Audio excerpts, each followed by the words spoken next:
D'abord, il faut préciser une chose, c'est qu'on change le calendrier.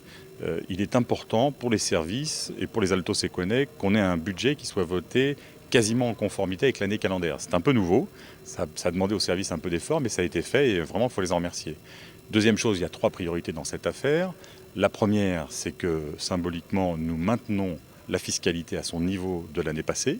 Donc on a un taux sur la taxe foncière bâtie de 7,08 que nous maintenons à 7,08. Il est important en ce moment, et alors que le gouvernement socialiste matraque fiscalement les populations de notre pays, que nous fassions un geste et que nous montrions un effort en faisant le maintien, en proposant le maintien de la fiscalité.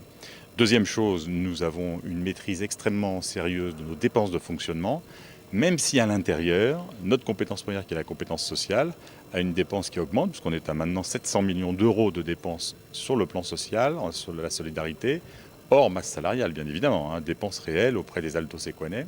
Et enfin, troisième sujet, c'est un investissement très volontariste, puisqu'on va investir 500 millions d'euros cette année. On sera probablement dans les 5 premiers départements de France à investir autant, peut-être même dans les 2 ou 3 premiers, parce qu'on s'aperçoit aujourd'hui que la baisse de l'investissement est générale dans les départements.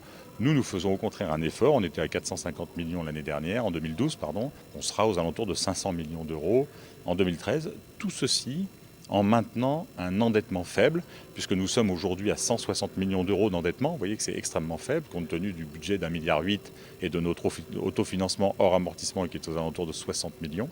Donc vous voyez que c'est extrêmement faible, avec une inscription d'emprunt de 120 millions, mais comme l'an passé, qui ne sera probablement pas tiré, en tous les cas pas en intégralité, c'est sûr.